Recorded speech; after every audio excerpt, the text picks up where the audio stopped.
Hola a todos, ¿cómo están? Les damos la bienvenida al webinar Sin Data no hay decisiones. Les Buenas. cuento que a la derecha tienen la solapa de chat para ir diciéndonos si se escucha bien el sonido, si se ve bien el audio. Bien. Les explico antes de arrancar un poco cómo funciona la herramienta para que podamos interactuar de la forma más del webinar. Como ya les dije, la solapa chat para hablar así, para comentarnos cosas, para avisarnos si hay algo que no está funcionando y poder interrumpirlo a tiempo. La solapa de preguntas a continuación de chat, por si nos quieren hacer alguna pregunta específica durante algún momento del webinar o mismo para los últimos minutos del webinar, así podemos repasar una por una.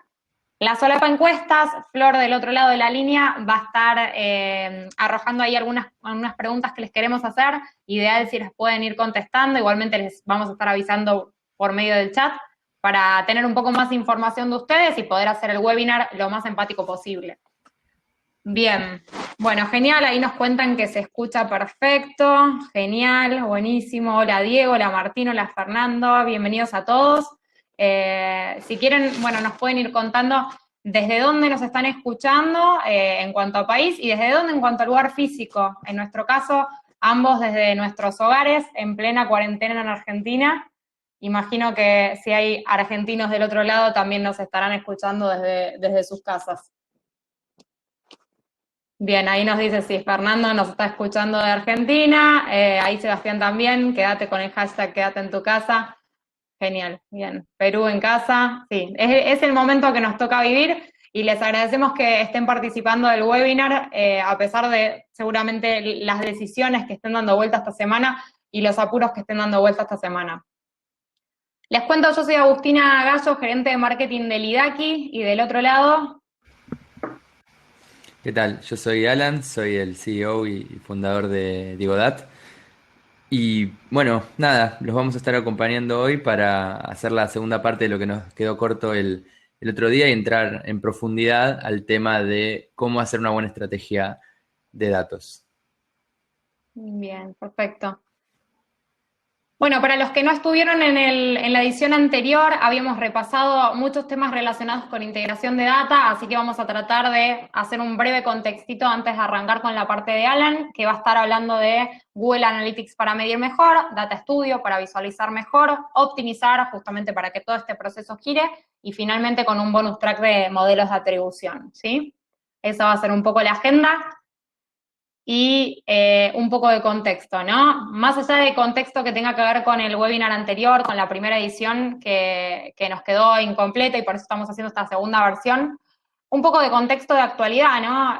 Nos tiene a todos de trabajo remoto, algunos quizás por primera vez. Por suerte nosotros estamos dentro de una industria que nos permite de alguna forma trabajar remoto, trabajar desde casa y hacerlo con buenos procesos, con buena comunicación con nuestros pares. Pero muchas empresas puntualmente en Argentina están por primera vez en esta modalidad, imagino que tienen un montón de complejidades, así que de nuevo agradezco muchísimo que se hayan podido conectar y que estén acá con nosotros participando de este webinar. ¿Qué vimos en el webinar anterior de la mano de Rodrián Mayor? Principalmente que las empresas cuentan con un montón de información disponible, ¿sí? Generada a través de diferentes canales, a través de sus campañas de Google Ads, de Facebook Ads, a través de Customer Service, todas las consultas que tienen de sus clientes, ¿sí? Todo lo que se genera en volumen de redes sociales, canales de distribución, CRM, y puedo seguir nombrando. Un montón de información que tienen múltiples owners. Y muchas de esas empresas, sí que tienen un montón de información, creen estar en un estadio bastante elevado de su proceso data-driven, digamos, de su proceso también de omnicanalidad y de conexión de data. Y en realidad es un proceso que es bastante complejo y lleva varios pasos, ¿sí? Medir data de primera y segunda parte, hacer análisis de esos datos, poder llegar a una instancia omnicanal, de generar mejores mediciones, de contactar las diferentes fuentes de datos, ser user-centric, ¿sí? Poder usar esos datos para personalizar usuario por usuario y finalmente tener todo eso automatizado y que me ayuden los modelos predictivos como para poder ser mucho más proactivo y no tan reactivo. Es el modelo ideal, el modelo data-driven. Cuando lo planteamos de esta manera, hay muchas empresas que dicen, bueno, no, yo estoy a mitad de camino, bueno, no, yo estoy a principio de camino, y fue un poco lo que hablamos en el webinar anterior. Hoy más que nunca, esos diferentes owners de data de alguna forma tienen que interactuar de la mejor manera para que esta información fluya y fluya de forma inmediata y dinámica. Y es un poco como finalizamos la última parte donde nos habíamos quedado, ¿no? Con esto de que los procesos de generación de información y la automatización y los sistemas de gestión de esta información fluyan para que después podamos tomar decisiones realmente basadas en datos y no en supuestos. Ahora Alan va a estar contándoles un poco toda la pata que tiene que ver con Analytics y cómo Analytics nos puede ayudar a medir, a analizar. Bueno, él va a decirlo mejor que nadie, así que le voy a pasar la posta. Me voy a mutear, pero lo voy a interrumpir con algunas preguntas que puedan tener sobre la marcha, así que quedo atenta a la solapa preguntas para hacerlo. Dale, dale, buenísimo, gracias. Vamos a empezar entonces un poco con la parte de hoy. La vez anterior estuvimos viendo bastante todo lo que es pre-click, digamos, todo lo que uno puede hacer con pauta, la importancia de conectar los datos con los sistemas puntualmente dichos de publicidad, y ahora vamos a ver un poco cómo medir un poco el usuario una vez que llega al sitio, que llega a la app o que ingresa a nuestros distintos canales. Como bien les comentamos recién, vayan haciendo preguntas mientras tanto. Si hay alguna pregunta que tiene que ver con lo que justo estoy contando, probablemente me interrumpan y pueda responderla en ese momento. Si no, si tiene que ver con otra cosa, las podemos responder al final del webinar o bien dejarla de tarea para mail, pero no dejen de preguntar y de participar, que la gracia de hacerlo en vivo es poder aprovechar este ida y vuelta. Bueno, siempre que nosotros hablamos de analítica digital, digamos que es un término que está muy de moda, Big Data, Data Mining, Machine Learning, hay un montón de términos que están de moda que tienen que ver con usar datos para tomar decisiones. Hay un ciclo que uno tiene que cumplir para poder tomar decisiones en base a los datos. Vamos a ir uno por uno por las cuatro partes del ciclo. Si bien acá lo mostramos como algo lineal, digamos, uno primero mide, después reporta, después analiza, después mejora. En la práctica esto es algo dinámico en lo cual una empresa está todo el tiempo afinando las distintas partes de este timeline y más que una recta es como un ciclo sin fin de optimización. Todos son importantes y todos están interconectados, es decir, la primera parte de este ciclo tiene que ver con medir bien. Si yo no mido correctamente todo, si yo no tengo una buena estrategia, una buena infraestructura que me permita fácilmente medir lo que sirve para tomar decisiones y lo que importa alrededor de eso, si yo mido mal, no puedo tomar buenas decisiones porque en definitiva la data no fue recolectada correctamente. De la misma manera, si yo mido todo y paso a la parte de reporting y no logro de alguna manera mostrar claros los datos en algún tipo de dashboard, en algún tipo de visualización, de una manera simple que me permite tomar decisiones, me voy a quedar a mitad de camino, digamos. Yo siempre digo, a veces en algunas charlas sale, bueno, ¿cuál es el retorno de inversión? Vamos a hacer un proyecto de implementación de Google Analytics o de Adobe Analytics o de IBM. Vamos a medir todo lo que pasa en el sitio. ¿Cuál es el retorno de inversión si yo hago este proceso? Y la respuesta es, si uno mide todo correctamente, el retorno de inversión es 0%. Es decir, uno no gana más o uno no toma mejores decisiones por medir. Uno toma mejores decisiones y empieza a ver retorno si después de medir uno puede reportar, uno le mete análisis humano o análisis automático a cualquiera de las cosas y después de ahí uno puede tomar decisiones, digamos. Medir es el primer paso. Es vital, pero no es lo que genera el retorno. Es una parte técnica súper, súper estratégica, digamos, pero es solo la primera parte del camino. Para empezar por la primera parte, ¿de qué hablamos cuando hablamos de medir? Bueno, esta palabra seguramente los que están en el rubro ya la conocerán. Lo primero que hay que pensar es en los KPIs, digamos, los Key Performance Indicators, que tienen que ver con cuál es la métrica que yo necesito para tomar una decisión. Y lo digo de manera muy amplia porque muchas veces esta métrica se subestima, digamos. Es decir, yo estoy haciendo un proceso de sacar tarjetas de crédito online y bueno, mi principal KPI lógicamente va a ser la cantidad de tarjetas online que vendo, digamos. Ese es el central y desde ahí se desprenden un montón de KPIs más chiquititos que me permiten tomar decisiones. Por ejemplo, cuánta gente abandona en cada paso del checkout para entender, bueno, cuál es la parte que tengo que optimizar. Después la verdad es que la cantidad de cosas que uno puede medir son infinitas, por eso está bueno siempre pensarlo al revés. Pensar qué decisión tengo que tomar y después buscar qué KPI lo refleja mejor. Si yo estoy vendiendo tarjetas online, entonces un KPI importante también es si en definitiva la gente que saca la tarjeta termina consumiendo. O si la gente que saca la tarjeta termina pagando después de ese resumen. También puede tener que ver con si hay fraude en el formulario, puede tener que ver con si la gente se traba en algún paso, es decir, hay varios KPIs que uno puede armar, pero para entender cuál es el que tengo que mirar, yo tengo que entender bien cuál es la decisión que tengo que tomar y cuál es el que se ajusta mejor a ese KPI. A veces son cosas simples, como puede ser cantidad de tarjetas vendidas o cantidad de gente que pasó de un paso a otro, y a veces son cosas más complejas, digamos. Por ejemplo, supongamos que yo vendo tarjetas de crédito. Yo tengo tarjetas Gold, tarjetas Platinum, tarjetas Black. Tengo también gente que, por más que sacó la Black, después nunca me termina pagando, con lo cual me genera una pérdida. Tengo un montón de datos. Yo con todo eso puedo jugar a hacer un cálculo complicado, porque yo lo que necesito es un número para tomar una decisión de cómo vengo, quizás un score de 0 a 100, de cómo vengo con la campaña o de cuál fue la calidad de los leads que terminaron sacando esa tarjeta de crédito. Entonces, alrededor de eso, lo importante es entender que yo quizás necesito un semáforo rojo, amarillo, verde, digamos, de el lead fue bueno, fue más o menos o fue malo, ¿no? Después, ese semáforo rojo, amarillo, verde que me dice cómo vengo, tiene un cálculo complejo atrás.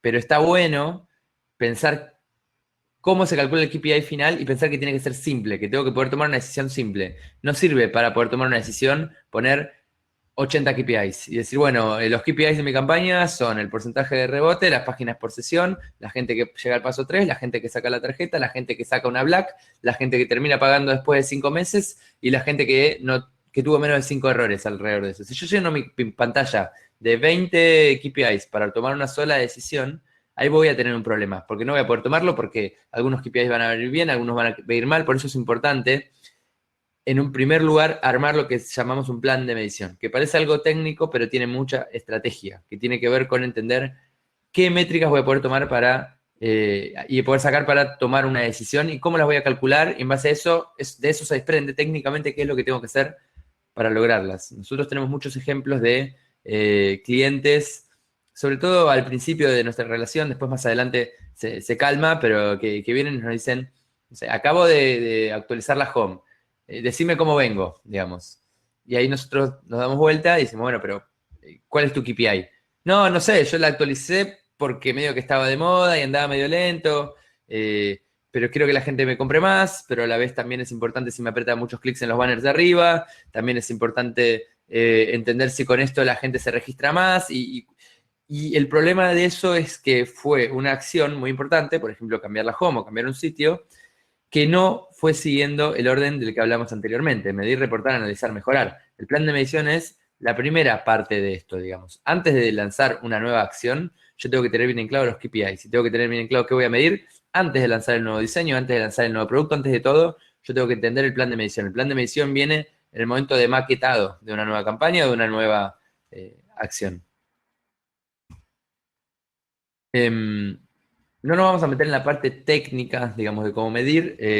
Lo importante de esta primera introducción para mí que se lleven es pensar bien los KPIs, digamos, y ahora vamos a poner algunos ejemplos más de la parte de reporting. ¿Qué significa tener KPIs bien pensados y qué significa poder visualizarlos de manera correcta? Quizás ya escucharon muchas veces decir, bueno, hay que medir bien, los KPIs tienen que ser relevantes, etcétera, pero queríamos traerles por lo menos algunos ejemplos de cómo se ve esto en la práctica, digamos. ¿Cómo hago reporting? ¿Cuál tendría que ser mi objetivo, digamos? Porque es muy tentador hoy en día en el mundo de la data, es muy tentador hacer un dashboard infinito con 500 millones de gráficos y que en definitiva no termine sirviendo para nada o que nadie pueda tomar una buena decisión alrededor de eso porque se generó el dashboard antes de entender cuál era la necesidad. Cuando digo reportar bien, es importante entender que no es que hay un dashboard para cada empresa, hay un dashboard para cada persona de esa empresa. No es lo mismo el dashboard que tiene que estar mirando UX todos los días, ni los KPIs de UX, o los KPIs de la parte técnica, con la parte de marketing, que con el director general del área. Los KPIs son distintos y los dashboards son distintos alrededor de esto. Estos son algunos ejemplos que nosotros a veces usamos para mostrar qué nos parece que tiene sentido alrededor de un dashboard. En el webinar anterior estuvimos hablando bastante de la omnicanalidad, digamos. Esto tiene un trabajo técnico muy importante atrás, pero fíjense que el entregable final tiene que ser simple. Acá puede ser que en el dashboard que están viendo hay alguna métrica que no entiendan, pero debe ser la excepción y no la regla. Es decir, este dashboard, por más que es complejo, es decir, en este dashboard nosotros estamos integrando de de una misma empresa todos los canales y diciendo cuántas ventas genera Google Organic, por ejemplo, en el e-commerce, cuántas ventas genera físicas, es decir, gente que se registra quizás en el sitio, empieza el proceso en el sitio, pero termina yendo a una sucursal, cuántas ventas que empezaron en digital terminan en el call center, y eso me permite entender exactamente la rentabilidad real de cada una de estas fuentes. Esto tiene un trabajo técnico importante atrás, repito, pero lo importante es que por más complejo que sea el trabajo de atrás, el dashboard tiene que ser entendible para el usuario final, sí que tiene que estar preguntando qué es esto y cómo funciona y cómo se llama esta métrica. Fíjense que, aparte, lo que hacemos en estos dashboards muchas veces es cambiar los nombres de las columnas, los nombres de las dimensiones y las métricas para que sean fácilmente consumibles por el usuario final, que puede ser un director de área, un gerente, digamos. No hace falta que sea alguien especialista en Google Analytics, especialista en Tableau, sino que tiene que ser alguien que tiene que tomar decisiones y esta es la manera fácil, digamos. Fíjense que no usamos la palabra conversiones acá, no usamos la palabra consecución de objetivo, no ponemos objetivo 2, objetivo 5, todo tiene un nombre que, como se dice en Buenos Aires, APB, digamos, a prueba de boludos, que uno pueda ver y entender qué significa cada una de estas líneas. Lo importante también de hacer una estrategia multicanal y poder tener un solo dashboard que unifique todos los medios y los distintos puntos de venta es que, fíjense, si yo veo, por ejemplo, Google CPC, digamos Google Ads para los amigos, veo que me generó 321 ventas en e-commerce. Si yo tengo conectada todas las fuentes, me doy cuenta de que contribuyó a generar 223 ventas físicas también y 267 ventas en el call center. Entonces, en realidad, todos los medios digitales y las distintas fuentes me estaban generando más ventas de las que yo me daba cuenta y yo podría invertir mucho más en estos medios porque eran más rentables de lo que parecían. Es súper normal que alguien empiece algo en un canal y lo termine en el otro. Particularmente después de que pase la cuarentena va a ser más normal que se vuelvan a terminar cosas en términos de ventas físicas en locales de puntos físicos, pero hoy en día ventas call center está subiendo muchísimo. Las ventas digitales en muchos lados nosotros estamos viendo cómo las empresas que antes le daban poca prioridad ahora es central, digamos, por toda la situación que estamos viviendo. Entonces, cuanto más claros sean estos dashboards y cuanto más unifiquen, mejor. ¿Cómo es una empresa que no Aprovecho, tiene... Sí. aprovecho 2 segundos para interrumpirte ahí por una consulta que hace Juan Manuel, que, bueno, elogia un poco este dash y un poco lo que pregunta es, ¿cómo hacemos para separar ahí las ventas online de físicas por canal? ¿Cómo hacemos trazabilidad de esas ventas? Bien, buenísima la pregunta, digamos. Por un lado, viene la manera nativa que Google Analytics tiene, que se llama In-Store Visits, que no son ventas, sino que son visitas. Uno en Google Analytics puede ver, ya que Google nos traquea y sabe por nuestro celular Android y todo por dónde nos movemos, Google te puede decir cuánta gente empezó su ciclo visitando el sitio web y después fue a la tienda física. Lo que todavía no puede decir o a medias te puede decir es si compraron o no en esa tienda física. Lo que nosotros hacemos en este dashboard es aprovechar la first party data, no la third party. Es decir, no le pedimos a Google información extra, sino que cruzamos la propia información que nuestra empresa tiene. Y esto requiere una estrategia integral, no solo del área de marketing digital, sino de toda el área de marketing de una empresa para unificar sistemas. Esto requiere sí o sí algún método de identificación cruzado. Por ejemplo, el usuario, cuando navega a nuestro sitio web, lo tiene que navegar registrado. De eso hablamos un poco la vez anterior, pero tiene que ver con que quizás yo le pido los datos para suscribirse al newsletter, yo le pido la patente para cotizarle el seguro del auto, le pido que se registre para poder ver la última oferta, al añadir al carrito le pido que me deje su número de teléfono. Es decir, para esta estrategia de omnicanalidad, el usuario se puede seguir con first party data, con data propia nuestra, siempre y cuando se la hayamos pedido.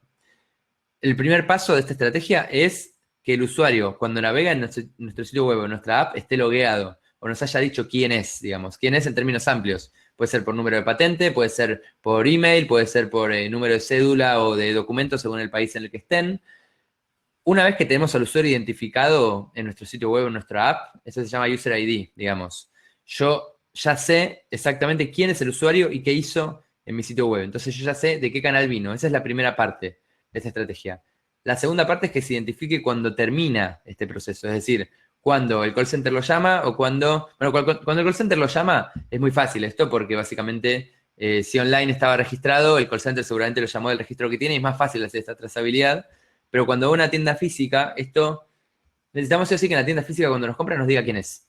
Esto muchas veces las tiendas físicas lo hacen cuando alguien paga, por ejemplo, con tarjeta de crédito porque saben el DNI. Entonces, como le habían pedido el DNI o el número de cédula de manera online, ahí lo pueden cruzar. Otra estrategia que están usando mucho las tiendas, que la comenté un poco la vez anterior, es al momento que uno va a pagar, le pregunta si quiere recibir el ticket por mail en lugar de físico, la factura por mail. Entonces ahí hay una pantalla en la cual uno pone su mail y recibe la factura por mail. Ahí también te pueden cruzar la data. Hay otras maneras, por ejemplo, que si el usuario sí o sí tiene que terminar en venta física o en call center, poner online algún cupón que sea único, digamos, un código de cupón único por cada persona que visita el sitio. Esto se puede hacer automáticamente con algún script. Entonces, cuando la persona muestra este código de cupón o muestra este código de barras, que es más fácil que estar dictando un cupón bien largo, la persona escanea ese cupón y automáticamente ya saben que ese usuario es determinado usuario que estaba navegando en el sitio web. Es decir, esto requiere una estrategia amplia de pensar cómo logramos que el usuario se nos identifique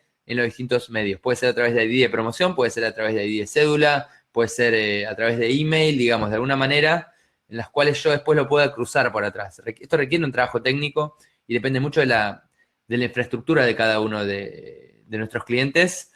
Hay maneras más fáciles y más difíciles de hacerlo, pero el concepto general es eso, que necesitamos que se identifique sí o sí en todos los puntos de contacto. Sí, ahí justamente Sebastián estaba comentando en el chat que ellos para poder medir este impacto online en el store utilizan Store Sales Direct en Google y así pueden medir de esta forma el revenue, ¿no? También nos pregunta Nicolás, me imagino que lo vas a mencionar más adelante, Alan, con los modelos de atribución, pero nos menciona cómo asignamos un valor a las acciones de mail, si tenemos en cuenta el costo mensual del uso de las herramientas o hay algo más que consideremos. Sí, el costo mensual es más o menos marginal en las herramientas de mail porque es muy barato. Eh, Ahora, vamos en la parte de atribución a eso, ¿no? Sí, sí. Sí, yo creo que está más asociado con la parte de atribución. Lo vamos a ver más adelante, Nicolás. Quédate atento a la última parte que vamos a ver modelos de atribución. Y después también nos había quedado pendiente una consulta relacionada con el dashboard también que estabas mostrando, que cómo podemos saber si las ventas de call center llegaron por Google o por Organic. Eso nos pregunta Ángel. Hay varias maneras. Nosotros, por ejemplo, en uno de los casos públicos que tenemos con uno de nuestros clientes, que es Banco Galicia, hicimos alguna manera de identificación. Trabajamos con el sistema que usa el call center mismo para llamar a la gente. Y lo importante es en tu base de datos guardar el ID de la cookie de esa persona y el número de teléfono. Supongamos que una persona empieza online en un proceso de sacar, de comprar un producto, deja el número de teléfono y después abandona el funnel en la mitad. Cuando lo llama el call center, esa persona, a ver, el call center va a tener el número de esa persona, el número de teléfono. Yo necesito guardar en una base, puede ser directamente mediante BigQuery o usando Google Analytics 360 o algo hecho más a medida.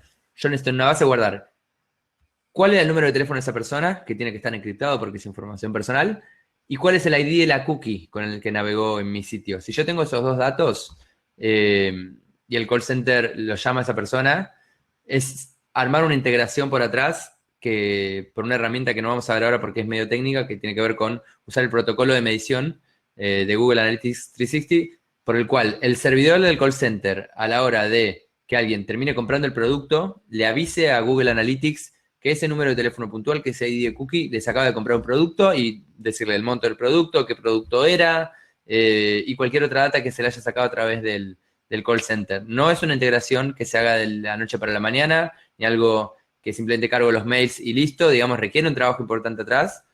Lo que quiero que se lleven de acá es que es posible, que requiere sentar a todas las áreas en la misma mesa y que requiere ponerse de acuerdo en cómo generar esa trazabilidad, siempre y cuando respetando, obviamente, la privacidad de los usuarios. ¿Hay alguna pregunta más Tenemos más puntual? preguntas, no, por ahora de este tema no, así que podemos seguir tranquilos con el contenido. Bueno, este es un dashboard distinto que en general no se hace mucho en las empresas y nosotros le metemos mucha cabeza en general, que tiene que ver con medir todos los errores de un sitio. Esto surgió más que nada en los primeros momentos cuando empezamos a hacer esto, más como algo ad hoc, digamos, puntual para un cliente, y después nos dimos cuenta que sirve para un montón de casos que tiene que ver con si alguien no compra a un producto, no es necesariamente porque hace falta darle más remarketing o hace falta llamarlo, sino que simplemente le está dando algún error el sitio y no sabe cómo avanzar. Y muchas veces estos errores son muchos y son recurrentes y generan una caída muy grande en la conversión. Es algo a lo que no se le da tanta bola como nosotros creeríamos. Nosotros en general para graficar los errores los diferenciamos en errores de usuario y error de sistema. Error de usuario tiene que ver con que el usuario está completando mal algo. Que el usuario esté completando mal algo no significa que yo no pueda hacer nada para solucionarlo. Por ejemplo, en este ejemplo, el error más común de los usuarios es poner el teléfono inválido en el paso 1. Se puede trabajar muchísimo sobre un campo tan simple como el número de teléfono. Desde autocorregir y entender si la persona lo estaba poniendo mal porque lo puso con el 15 y yo quería ponerlo con el 0, si puso un signo más y en realidad no se podía, si le falta un número. Yo puedo ser súper claro y puedo trabajar un montón en ese campo para bajar la cantidad de porcentaje de gente que tiene ese error. Y acá hace falta hacer un doble clic, porque si a la gente le aparece el mensaje de error de teléfono inválido, no significa que no esté comprando. Quizás le apareció el mensaje de error y compró. Entonces, desde acá sí hace falta hacer un trabajo dentro de la herramienta de analítica digital para ver si la gente a la que le da error de teléfono inválido, si estos 4.312 de este gráfico, terminan comprando después de haber tenido ese error o si se van por culpa de ese error. Es decir, si se terminan yendo de ese paso después de que le aparezca ese error. Esto es central y monitorearlo y tener un sistema de alertas alrededor de esto para entender cuando se disparan estos errores y para que el equipo, sobre todo de UX, pueda trabajar con KPIs claros y pueda demostrar. Siempre hay más errores que la cantidad, que el tiempo que tenemos para, y los recursos que tenemos para solucionarlos. Entonces, esto ayuda a priorizar muchísimo cuáles son los errores que cuando los solucionemos van a generar el mayor impacto. Nosotros hemos tenido casos de clientes que no medían estas cosas, que cuando les empezaron a medir se dieron cuenta que su tasa de error era del 70%, 80%, que esto les generaba una caída de las ventas del 50% y no lo sabían. Y habían estado años corriendo esto sin darse cuenta de que había errores muy obvios en la plataforma. Obvios después de haberlos medido, obviamente.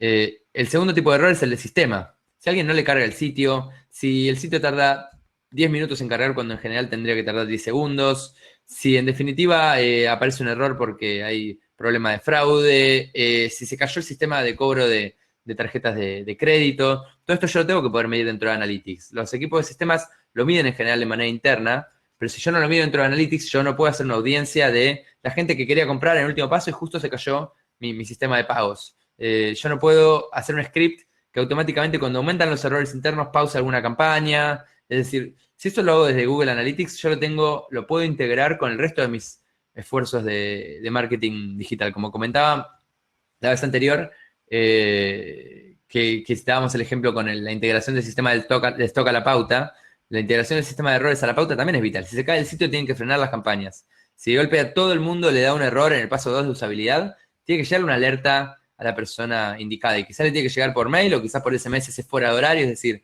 acá se puede hacer una integración interesante y prestarle mucha atención a los errores genera un retorno de inversión más grande de lo que parecen. Acá hay un sesgo importante que es que como nosotros somos los mismos que todos los días entramos al sitio y todos los días lo diseñamos, trabajamos todos los días en esto, creemos que la gente tiene menos errores de los que tiene. Esto nos baja la realidad. Yo en general hago el test de mi mamá, de mostrarle un sitio y ver si entiende cómo comprar o no en el sitio, que tiene que ver con esto, digamos, con ver el usuario real si se traba o no. No sirve que nosotros lo entendamos. Bien, este es otro tipo de dashboard para también salir un poco de la caja, que tiene que ver con, por ejemplo, en tiempo real, qué préstamos se otorgan, cuál es la tasa de conversión de eso, cuál es el monto total otorgado, cuál es el monto promedio. Esto sirve no solamente para ver un producto heterodoxo, digamos, del lado de Analytics para medir cómo puede ser los préstamos dentro de un online banking, sino también que se pueden hacer campañas, se pueden hacer audiencias alrededor de eso. Es decir, yo si lo mido en Analytics le puedo hacer una campaña a los usuarios que en este momento tienen saldo en la caja para hacer el préstamo, le puedo hacer, puedo negativizar de mi campaña de préstamos a toda la gente que yo estoy midiendo y sé que hace esto, puedo hacer varias cosas y sobre todo si estoy hablando de bancos o de seguros o de empresas financieras, es importante entender que la data que llegue a Google Analytics sea anónima y protegerla de la mejor manera posible, porque la seguridad informática es clave en este tipo de negocios. Así como estos dashboards se pueden armar un montón en distintas industrias. La vez pasada veíamos el tema del sistema de stock. Nosotros hemos hecho dashboards de sistema de stock para varios Cyber Monday o Hot Sale, que en tiempo real, si uno si uno cruza el stock con las ventas reales en Google Analytics, puede dividir este número y calcular la velocidad de ventas, entender cuántas horas de stock le queda a cada producto, tenerlo en un dashboard y automáticamente saber cuándo se va a acabar un producto y dejar de pautar en ese momento, sabiendo que le quedan solo 2 horas de stock y no desperdiciar pauta en algo que quizás ya no hay stock suficiente como para vender. Entonces, dashboards se pueden armar un montón y fíjense que en este dashboard yo estoy cruzando no solamente métricas quizás del Google Analytics, sino que quizás estoy cruzando datos del sistema de stock, del email marketing, de la base interna del sitio, del sistema de ventas en puntos físicos. Es decir, uno se puede poner creativo con esto y el entregable final siempre tiene que ser algo así de simple y no 30 pantallas o pestañas que uno tiene que estar yendo y viniendo para cruzar, sino algo simple que los cruce directamente en un solo lugar. Ahí tenemos de Joans, que lo que dice es, si se guardan datos sensibles del usuario por algún tag, ¿estos son encriptados automáticamente por Google o es necesario configurar esto manualmente? Bien, tanto Lidaki como nosotros somos partners certificados de Google. Entre nuestras obligaciones está velar porque la información personalmente identificable no llegue a la plataforma de Google de ninguna manera. Todavía no hay ninguna manera automática dentro de Google de eliminar esos datos o de no recolectarlos en el sistema. Si yo le mando a Google Analytics por error, en la URL o en cualquier lado, el email de la persona, el número de teléfono de la persona, yo voy a estar infringiendo la política de uso de Google, de estas plataformas en primer lugar, y en segundo lugar, seguramente alguna legislación local sobre ley de protección de datos personales la voy a estar infringiendo también. Entonces, tiene que ver con un trabajo previo que uno tiene que prestar atención, digamos. De ninguna manera esos datos tienen que llegar a Google Analytics porque expone mucho los datos personales de la persona. Si uno después lo tiene en su base de datos y los cruza por atrás, está bien, es un uso correcto. Si uno los tiene dentro de Google Analytics, considerando la cantidad de usuarios que tienen acceso a ese Google Analytics, está exponiendo mucho la data personal de esa persona. Si uno va a mandar a Google Analytics el email de una persona, lo tiene que mandar encriptado, con un nivel de encriptación alto, que eso el soporte de Google lo explica de manera avanzada, y alguien que ve la plataforma no tiene que poder identificar el mail simplemente entrando a los informes de Google Analytics. Si después yo por atrás me descargo la información en mi base de datos, la desencripto y cruzo, digamos, a nivel personal, eso es un uso correcto de la información. Si estoy en Europa, sobre todo si alguien está escuchando desde Europa, cuando digo uso correcto, no significa que sea legal en todos los casos, porque ahí ya está la GDPR, es una ley bastante restrictiva alrededor de esto, y tienen que revisar siempre con el equipo de legales cuál esta información se puede recolectar y cuál no. En América Latina, en términos generales, mientras esta información personal se mande encriptada a Google Analytics, voy a estar haciendo lo correcto. Google no la encripta de manera automática.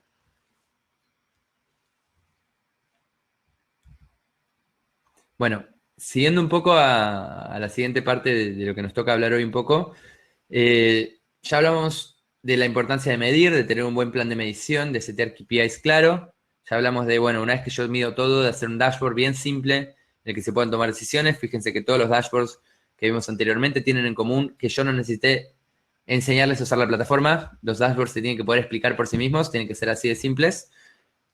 Una vez que yo tengo la información, tengo que poder optimizar, es decir, hacer algún tipo de análisis que me permita sacar conclusiones humanas o automáticas para que esto genere un resultado. Estamos en esta parte del gráfico que mostramos un poco al principio de este webinar, que tiene que ver con hacer análisis de los datos. Esta es la parte más vital de todo esto y requiere ponerle cabeza. Cuando yo digo hacer análisis, no me refiero a análisis descriptivo de los datos. Me refiero a algún análisis que me permita sacar conclusiones. Es decir, analizar la data no es decir, entraron 60% hombres, 40% mujeres, ni entraron 10.000 personas este día. Analizar la data significa entender la data y decir, bueno, nuestro principal problema es el paso 3 del checkout y particularmente en este campo puntual. O decir, cuando alguien busca un producto en nuestro sitio, tenemos que incorporar estos productos porque, por ejemplo, son keywords que se están buscando en nuestro buscador y no tenemos ninguno disponible. O tenemos que ajustar el buscador porque la gente está tipeando los productos de manera distintas. Ese análisis, que suena simple, de una persona que puede decir, este es el camino y me baso en esta data, a veces es más complejo de lo que parece, digamos, ¿no? Para ese análisis hace falta tener muy en claro cuál es el objetivo final y a qué le tengo que llamar la atención. Cuando hablamos de análisis en el mundo de la data y de tomar decisiones con data, a ver, para los que estamos hace muchos años en el mundo del marketing digital, nos es muy tentador ir a un cliente y decirle, tu problema está en este paso del formulario, tu problema está en cómo mostrar los productos acá, tu problema está en que esta página tarda mucho en cargar, pero todo eso más allá de que tengamos alguna experiencia en el rubro, son casi corazonadas o cosas de intuición o quizás una opinión experta, pero no está basado en datos, digamos, que eso tendría que ser la prioridad. Lo importante es basarnos en datos, salirnos de nuestro lugar de yo soy el responsable de marketing o yo soy la persona que hace años conozco esta plataforma e irnos al lugar de ver qué es lo que nos dicen los datos. Si creemos que el problema es el paso 2 del checkout, pero los datos nos dicen que el 95% de la gente pasa el paso 2 del checkout y el 10% pasa el paso 3, bueno, entonces el paso 3 es el problema que la gente no logra superar. A eso le llamo basarnos en datos. Y esto tiene tres partes. Tiene la parte de la hipótesis, que ahí lo pusimos con una lamparita, tiene la parte del experimento y tiene la parte de observar los resultados, que es un poco el microscopio. Entonces, hipótesis. Los usuarios tienen un problema en la página del producto y el problema que tienen es que no encuentran el botón de agregar al carrito porque está muy chico o porque tiene un color que se confunde con el fondo. Eso es una hipótesis. ¿Tiene una parte de datos? Sí, tiene una parte de datos, que es que la gente que agrega un producto al carrito es muy baja, comparado a sitios parecidos de la industria que yo haya investigado, que haya estado preguntando o que haya conseguido algún benchmark. ¿Cuál es mi hipótesis que yo tengo que verificar? Que la gente no encuentra el botón de agregar al carrito. Ahí armo un experimento para descubrirla. Bueno, un experimento acá puede ser muy simple. Puede ser poner el botón más grande, cambiarle el color, ponerlo abajo y arriba, meterlo por todos lados, hacer una barra de agregar al carrito que te siga si estás en el celular mientras bajás. Puedo armar uno o varios diseños para probar. Seteo los KPIs de este experimento. ¿Cómo voy a saber si este experimento funcionó bien o no? Y mi principal KPI va a ser si aumenta el porcentaje de gente que aprieta clic en agregar al carrito. Y mi KPI secundario que también tengo que ver es si aumenta el porcentaje de gente que vio ese producto y terminó comprando, digamos. Porque quizás si hago el botón de agregar al carrito demasiado grande y demasiado visible, la gente lo aprieta por error y no termina comprando. Entonces le tengo que prestar atención a los dos KPIs, a las ventas finales y al porcentaje de gente que aprieta clic en agregar al carrito. Hago un experimento, corro y veo si este cambio, que lo corro en tiempo real con otro tipo de cambios, con otro tipo de herramientas, como puede ser Google Optimize, veo si este cambio puntual me generó más porcentaje de agregar al carrito y me generó más ventas. Si me generó más ventas, el diseño que hice es correcto y hay que cambiarlo. Si no me generó más ventas, tengo que seguir con la siguiente hipótesis, digamos. No nos casemos con una y digamos, oh, bueno, en realidad funcionó porque el tiempo en el sitio, o sea, setear KPIs claros al principio es súper importante. De la misma manera, en el fútbol, uno puede decir que un equipo jugó mejor que el otro, o que a uno le robaron un gol, o que esa amarilla no estaba bien, pero en el fútbol está claro que el que gana es el que mete más goles. De la misma manera, por eso está bueno setear KPIs antes del experimento y no después, digamos. No estábamos buscando más tiempo del sitio, no estábamos buscando bajar el porcentaje de rebote, estábamos buscando más porcentaje de clic en agregar al carrito y más porcentaje de ventas totales sobre la gente que ve cada producto. Listo. Si el resto de las métricas mejoraron, bueno, listo, dato de color. Pero la definición para quién ganó el experimento tiene que basarse siempre en el KPI que definí antes, que puede ser uno, pueden ser dos, no pueden ser 30, porque así no voy a poder entender, a menos que sea muy obvio, en términos generales no voy a poder entender qué experimento fue mejor que el anterior. Ahí en línea con lo que contabas, Alan, Daniel, para hacer experimentos y hacer testing de alguna forma, usan Google Optimize y que les funciona muy bien de esta manera. Bueno, buenísimo. Sí, Google Optimize es una de las herramientas que está en la industria alrededor de esto. La ventaja de Google Optimize es que se conecta con Google Analytics y yo puedo generar una audiencia en Google Analytics para seguir con alguno de los casos anteriores. Yo puedo generar una audiencia de los que ya me compraron en la tienda física, en Google Analytics, si yo les seguí con la cookie, y cuando alguien entra al sitio que vea una experiencia distinta. Es decir, son herramientas que no sirven solo para hacer A/B test, sino para personalizar el sitio según las audiencias. De la misma manera que estamos acostumbrados a personalizar la pauta según las audiencias, también se puede personalizar lo que uno ve en el sitio cuando entra, el banner que está en la home, cualquier cosa alrededor de Hot Sale. Es súper normal que una de las páginas más visitadas de los sitios de empresas grandes sea la home y que la home esté cero personalizada. Si el usuario ya nos compró, si el usuario no nos compró, vea la misma home. Si el usuario es cliente o no es cliente, vea la misma home. Y muchas veces estamos usando una impresión tan valiosa como el slider central de una home para ofrecerle al usuario un producto que ya tiene, o para el que no califica o que no le interesa. Entonces, es vital usar alguna herramienta para personalizar el sitio. Google Optimize es una de las que está en el mercado. La ventaja que tiene es que se unifica con la suite de Google Marketing Platform, pero hay otras también dando vueltas. Dynamic Yield, usan nosotros de nuestros clientes, o otros usan Adobe Target, digamos, son todas herramientas que persiguen el mismo fin, que es personalizar la experiencia dentro del sitio en base a las audiencias, digamos. Para seguir un poco con este tema, es importante entonces analizar cuáles son mis objetivos de negocio, de los objetivos del negocio, cuál es el proxy que puedo obtener en el sitio. Es decir, si mi objetivo es vender más, pero lo único que me ve en el sitio es gente que complete el formulario, bueno, nada, voy a tener que optimizar a través de gente que complete el formulario. Pero si puedo conectar esa misma cookie que me completó el formulario, entender qué formularios le fue bien y qué formularios le fue mal y de qué fuente venían, eso es 1000 veces más valioso y me va a permitir entender rentabilidad real de cada campaña, no optimizar por leads. Y por último, bueno, ¿cómo podría medir mejor el impacto real de mis decisiones? Siempre que uno va a tomar una decisión importante de negocios o hacer una inversión grande, es importante antes de tomarla y antes de implementarla, ver cómo la voy a medir. Ahí preguntas que respondimos en el primer webinar con respecto al anuncio de Google sobre las audiencias de tercera parte.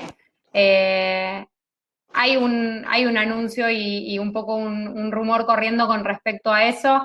Rodri lo contaba muy bien, te vamos a compartir exactamente la respuesta porque fue como muy preciso al contestarlo. No sé si Alan querés sumar algo más con respecto a eso. A ver, el futuro es sin cookies de terceros en los sitios. Cuando uno dice eso, a lo que nos referíamos un poco la vez anterior, es que nadie sabe cuánto tiempo va a tardar en ser implementado ni qué lo va a reemplazar.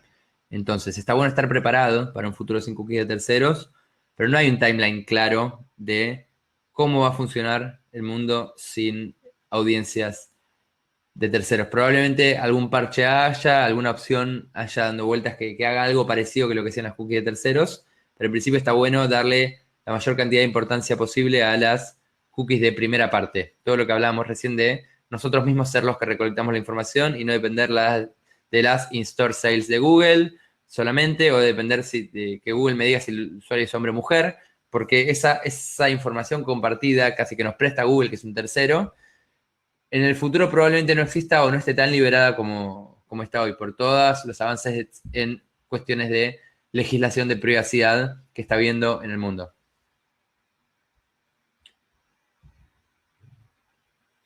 Bien, recién comentábamos este es un caso público en el blog de Think with Google, que nosotros solemos usar como uno de los ejemplos. Banco Galicia particularmente es un cliente en que los primeros 4 meses de trabajo los ayudamos a vender un 40% más de tarjetas de crédito, y después del primer año de trabajo ya estaban vendiendo el triple.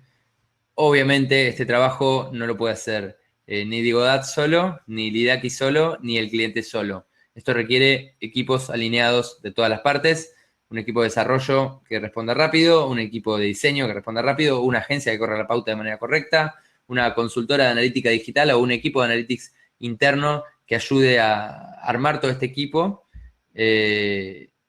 No es suficiente una sola de las partes, pero sí es necesario tener una estrategia con datos para poder llegar a este tipo de resultados. Cuando empezamos a trabajar con Galicia, no medían los errores, no medían los problemas que tenían los usuarios en el formulario.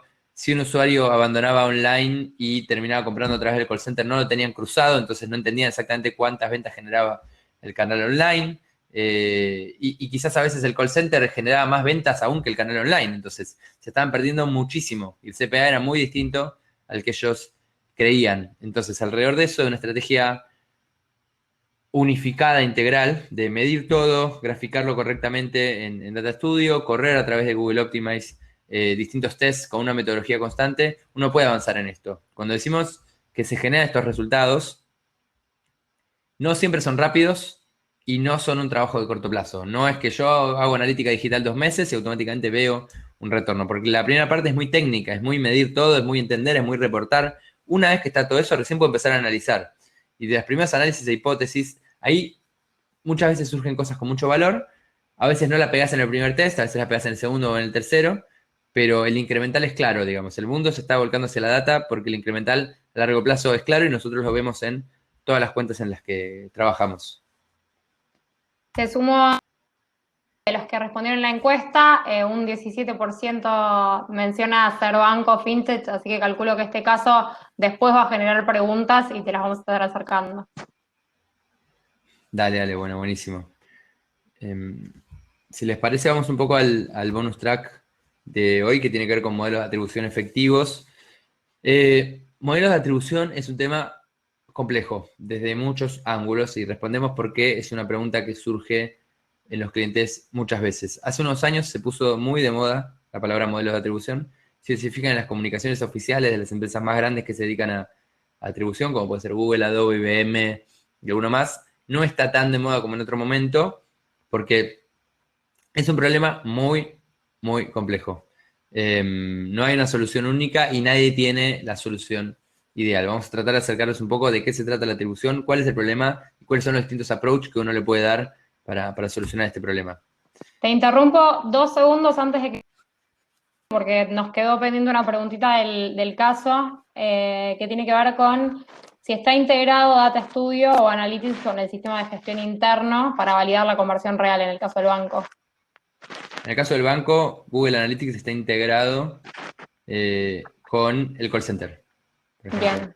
Bien. Quizás no con el sistema madre interno por temas de privacidad, pero sí, por ejemplo, con el sistema del call center. De manera tal que cuando se hace una venta del call center, Google Analytics lo sabe y lo sabe en tiempo real. Genial. Bueno, respondí a la pregunta ahí, Tomás. Te dejo. Gracias. Bueno, tema número 1. Esto es un gráfico muy simplificado de cómo funciona integrar un CRM o un call center o un sistema de tiendas físicas a Google Analytics. Número 1, en Google Analytics el usuario navega con un User ID si está logueado. Es decir, si en la plataforma se registró y tenemos el mail o tenemos el teléfono, tenemos algo. Y navega con un Client ID, es decir, con una cookie anónima si nunca se registró. En el momento en que este usuario navega, Google Analytics guarda el Client ID y el User ID. Y esto yo lo puedo revisar dentro de Google Cloud, dentro de BigQuery, siempre y cuando yo tenga la versión paga de Google, que es Google Analytics 360.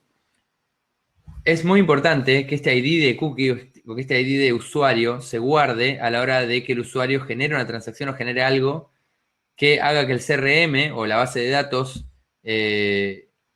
genere que el usuario se conecte mediante algún otro tipo de canal. Es decir, si el usuario nos completa un formulario, en el formulario que va a la base de datos o al CRM, tiene que estar no solo el nombre de la persona, cuál era el producto interesado y todos los campos que completó, sino que también tiene que haber un campo que sea Client ID y User ID.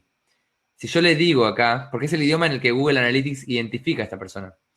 Si yo en el CRM tengo identificado determinado usuario y cuál es el ID de su cookie o el ID de su usuario, que configuré yo en Google Analytics, a la hora de que en el call center genere una acción o a la hora de que en una tienda física genere una acción, yo tengo que configurar este servidor para que mediante una feature que no vamos a entrar en detalle de cómo se configura porque es bastante técnico, le mande un hit a Google Analytics, le avise mediante el protocolo de medición que este usuario acaba de comprar o este usuario acaba de pasar por la tienda física o acaba de hacer una consulta en una sucursal, digamos, cualquier cosa del CRM, está bueno que se le avise a Google Analytics. Esto requiere una integración, pero lo bueno es que en Google Analytics yo puedo generar los gráficos que les mostramos en las slides anteriores, de cuántas ventas terminaron siendo físicas, cuántas en el call center. Todo depende de que este User ID o Client ID se guarde en la base de datos a la hora de que llegue el contacto. Esta es la gran diferencia que nos genera, es que en Google Analytics quizás está la conversión virtual. Si el usuario no genera la compra o la conversión final en Google Analytics y lo genera de manera física o en un call center, yo le informo de la conversión real a Google Analytics. Entonces, optimizo mis campañas por conversiones reales, no solamente por leads. Vamos a pasar un poco más. La pregunta del millón es, ¿cuál es la importancia de cada canal en un conjunto de caminos a la conversión? Es decir, supongamos que un usuario entra por primera vez a mi sitio porque aprieta clic en un gráfico de Facebook Ads, ¿no? En una pauta, en un anuncio que le aparece dentro de la plataforma. Después de entrar, no compra, pero se registra en el newsletter. Después le llega un newsletter, 2 semanas después, ingresa al sitio a través del newsletter y compra. De manera por defecto, la herramienta va a decir, y el newsletter genera una conversión, pero la verdad es que esa conversión nunca hubiera sido posible si el usuario no se registrara al newsletter. Y no se habría registrado al newsletter si no hubiéramos pautado en Facebook. Entonces es importante entender esta ida y vuelta con canales. Un usuario puede ingresar por varios canales a la vez y tratar de atribuirle a los distintos canales algo de esa venta final. Como sabemos, hay muchos canales, digamos. Uno puede ser el canal directo, es decir, alguien que entra directamente al sitio tipeando la dirección, o que entra mediante alguna fuente que no podemos medir, como puede ser WhatsApp. Otro puede ser paid search, otro puede ser algún sitio que nos refiere, puede ser email o puede ser directamente alguna red social. Este es un ejemplo. Supongamos que un usuario entra al sitio de manera directa, desde una red social, después desde un anuncio que hice, por ejemplo, en Google Ads, después desde un email de nuevo, después directo, después social, después referral, después email y después convierte. ¿Cómo hago para entender en un sistema tan complejo cuánto de la conversión final fue gracias a alguno de estos pasos de este funnel? Esto tiene que ver con teoría de juegos y es uno de los enfoques que uno le puede dar a esto. De la misma manera que sabemos que Messi no está solo en la cancha, sino que depende también de los otros 10 jugadores, acá es igual, digamos. Sabemos que para lograr una conversión hace falta hacer un mix de medios y una estrategia de comunicación integral y que todos colaboran en la venta de alguna manera. Quizás el primero logrando que se registre, quizás el segundo logrando que se interese por algún artículo que pusimos en el blog, quizás el tercero ya comprando, pero es muy importante entender que todos tienen una función acá. Hay muchos modelos de atribución acá. Este es un caso, por ejemplo, con Frávega que hicimos antes de entrar a modelos de atribución de manera más avanzada. Con Frávega tuvimos un caso de integrar Google Analytics 360 con Campaign Manager 360, en el cual ellos pautaban en YouTube. Y mucha gente veía un video en YouTube de Frávega. Sin embargo, no apretaba clic desde el video de YouTube, porque muchas veces desde que vemos un video y entramos a un sitio pasan varias horas porque estamos por ver otro video y nos queremos saltar esta publicidad rápido. Entonces, había mucha gente que veía el video y ellos no sabían, de la gente que veía el video, si eso repercutía realmente en que la gente compre más o no, digamos. Esa es como la pregunta del millón muchas veces. ¿Cuánto impacta el branding? Como Google Analytics 360 se habla con Campaign Manager 360, nosotros acá pudimos medir cuál era la diferencia en comportamiento de un usuario que había visto el video de YouTube o que no había visto el video de YouTube. Quizás en el mismo día o quizás en la misma semana, digamos. Alrededor de esto nos dimos cuenta de que la gente que veía un video en YouTube, si bien no apretaba clic para ir al sitio de Frávega desde ahí, cuando ingresaba al sitio había un 13,5% más de probabilidad de que convierta y volvía al sitio, es decir, tenía una recurrencia, una cantidad de sesiones en el sitio, un 173% más que la gente que no había visto ese video. Es decir, el video generaba que un montón de gente fuera al sitio después, generaba que la gente recuerde la marca mucho más. El problema es que no se estaba midiendo correctamente y no estábamos pudiendo unir todos estos puntos. Cuando más unidos tengamos, vamos a tener una visión mucho más clara del cliente. Y quizás hasta asignar un valor numérico a este impacto del branding. Ahí Gonzalo nos hacía otra consulta con respecto a la atribución. Tenía una duda en relación a si hay si hay formas de atribuir conversiones a canales donde hubo impacto, por ejemplo, una impresión, pero no hubo necesariamente un clic al sitio y después convirtió llegando a otra fuente de tráfico. Por ejemplo, él menciona un anuncio de Instagram que no se hizo clic, si en ese caso hay forma de medirlo.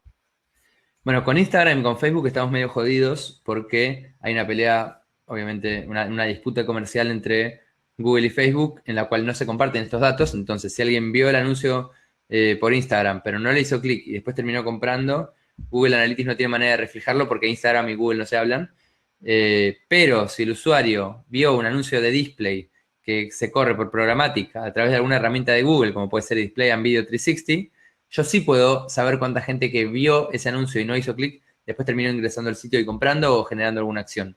Lo mismo con Campaign Manager, se lo uso para también correr mis campañas más a medida, o con Search Ads 360, es decir, con todo lo que es la suite de Google, la parte programática, la parte de YouTube, la parte de Search, yo sí puedo ver con la Google Marketing Platform cuántos usuarios vieron un anuncio, no apretaron clic y después entraron al sitio e hicieron algo. Con toda la parte de Facebook yo no la puedo ver, esto queda medio afuera de esta estrategia, justamente porque las plataformas no se hablan. Entonces, bueno, una parte de la torta publicitaria sí voy a poder medirla de manera precisa. Después con Facebook, la única manera que yo tengo de hacer algo así es tratar de inferir, digamos, a través de algún tipo de experimento. A veces a nosotros nos tocó hacer algunos experimentos alrededor de hacer branding de Facebook solamente a la mitad de la gente que entró al sitio y medir si esa gente volvió o no, digamos, pero es algo más casero que requiere un poquito de trabajo y es un experimento puntual y no tanto la atribución lineal que te permite entender si el branding de Facebook o Instagram generó más resultado o no, digamos. Es algo más a medida y requiere un trabajo. No es que no se pueda hacer, es que requiere planificarlo bien. Y requiere sacrificar y decir, voy a armar este grupo de control y este grupo de impacto. Bien, automáticamente, después de que comentaste esta separación entre las dos plataformas y la no comunicación, Diego nos pregunta qué tan útil o posible es la plataforma de atribución de Facebook que logra medir interacciones sin clics y si hay forma de integrar la data de ambas plataformas, tanto la de Google como la de Facebook. A ver, actualmente no hay manera de integrar la data. No creemos que en el corto plazo lo haya, más con las regulaciones de privacidad que no permiten que las empresas se compartan tanta data. Entonces, yo por un lado voy a tener la herramienta de analítica digital de Facebook, en el cual yo puedo ver quizás la impresión y puedo ver la conversión. Y voy a tener la herramienta de analítica digital de Google, en la que voy a poder ver la posimpresión y la posconversión, pero por separado. Eso es un problema, digamos, de la industria. Si la persona hace clic, no hay problema. Todo se puede medir en Google Analytics de cualquier fuente. Pero para medir la impresión final, no hay manera técnica y no lo vemos que lo haya en el corto plazo de cruzar una impresión en Facebook con una conversión en Google Analytics, ni viceversa, una impresión en YouTube con una conversión en el sistema de Facebook. Son dos mundos aparte que nos toca dentro de nuestro lado de marketing quizás unificarlos a mano los dos en un dashboard, pero unificar realmente esa data por atrás hoy en día es imposible. Bien, y después también en línea con eso preguntan si hay terceros que lo pueden ayudar a cruzar esa información de ambos medios. Bueno, un poco lo respondiste, pero si te querés explayar un poco más en ese punto. Sí, digamos, no hay manera, digamos, técnica, más allá de que una herramienta lo prometa o lo que sea.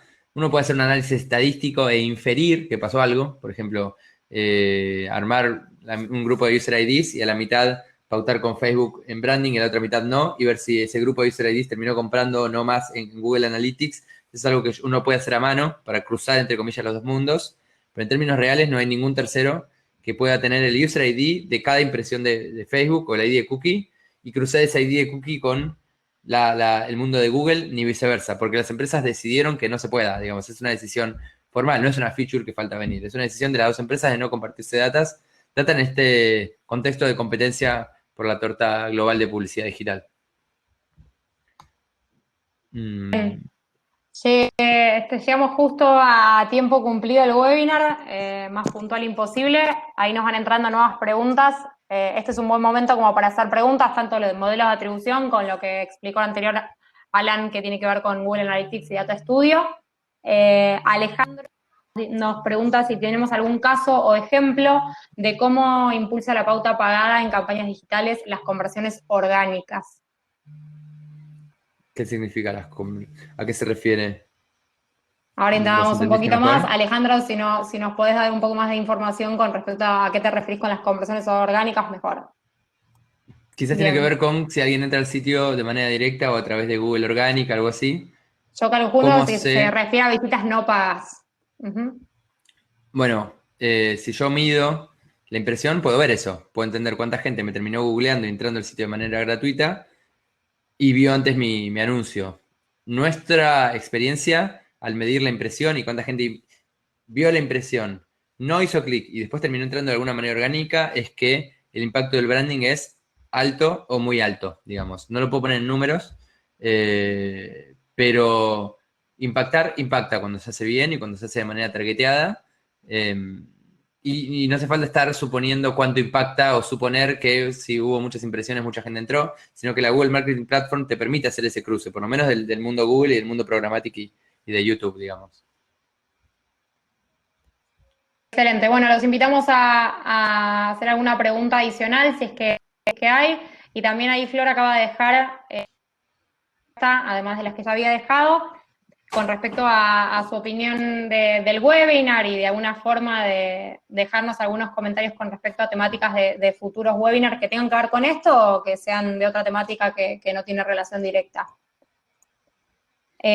Nos pregunta Nicolás, ¿cómo se asigna un valor a las acciones de Attribution?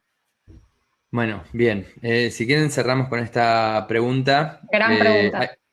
Hay varias maneras, digamos. Hay algunos modelos que se llaman más time decay, que tiene que ver con asignarle mayor valor a las conversiones siempre y cuando una fuente haya estado muy cerca de la conversión. Es decir, si alguien entró hace un día, esa fuente vale más que alguien que entró hace una semana, digamos, con la misma fuente.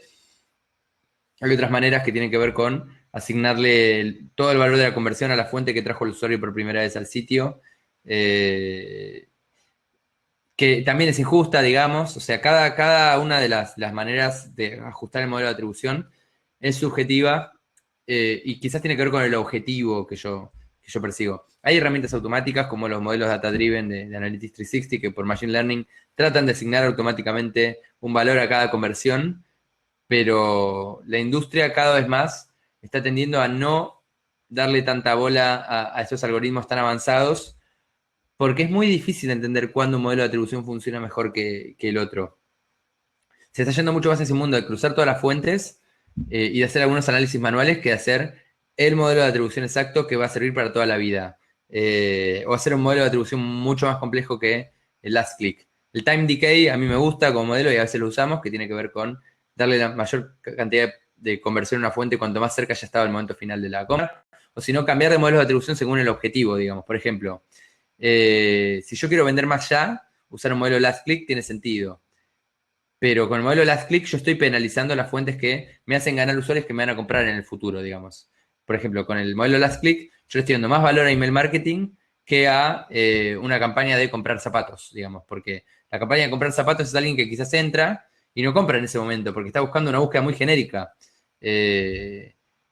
A su vez, email marketing, si yo lo midiera por first click, email marketing no me trae usuarios nuevos al sitio, me da usuarios que yo ya tenía.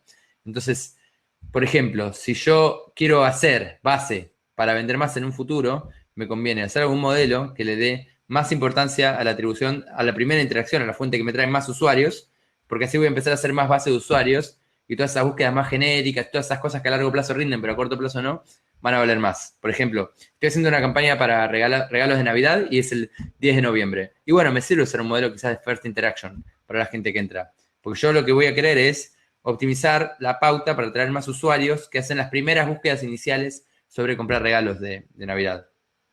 Cuando es el 20 de diciembre, y probablemente vaya a mover mucho más de last click para generar más ventas instantáneas. No me interesa hacer más base, digamos.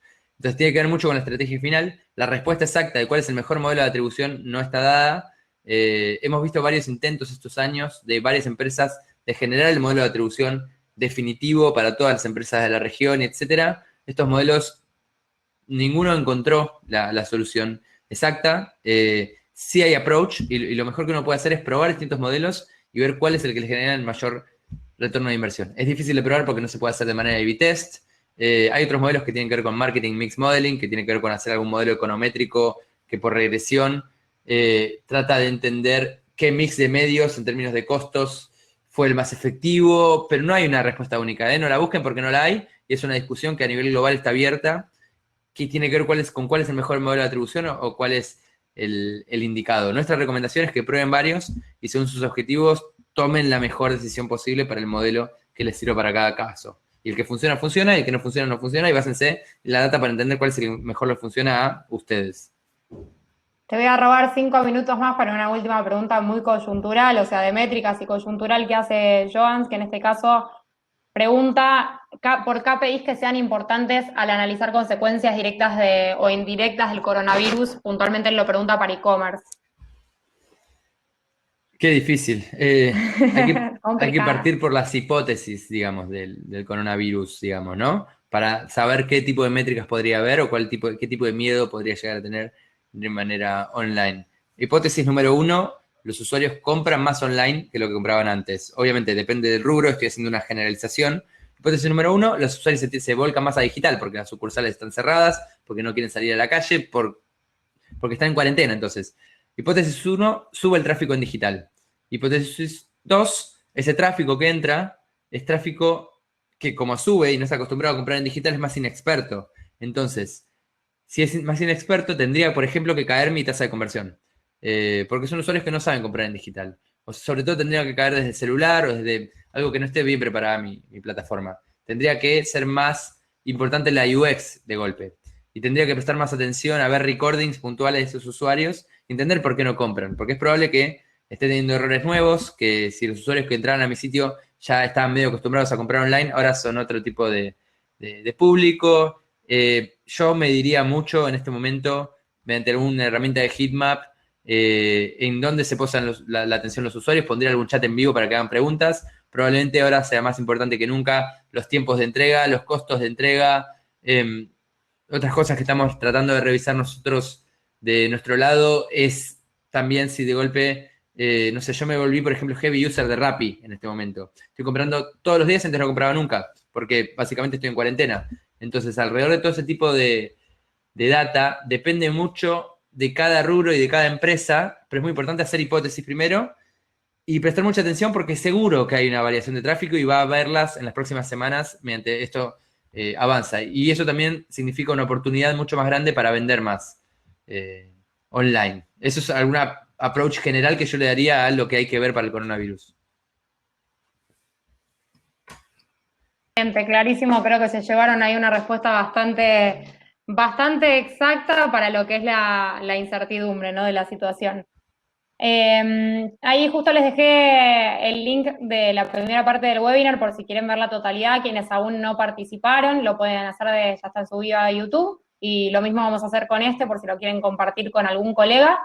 Sin más preguntas, vamos a dejar ahí en pantalla las webs tanto del IDACI como de Digodat, y yo también voy a dejar el mail por si tienen alguna consulta con respecto a algunos de los casos presentados o si quieren ver más sobre la primera parte.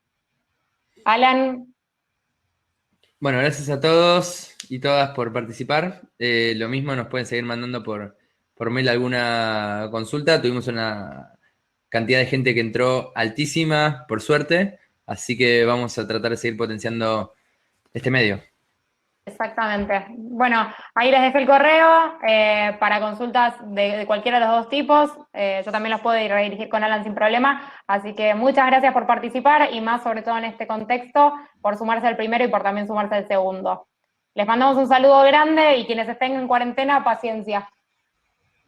Chau, Chau, chau. chau.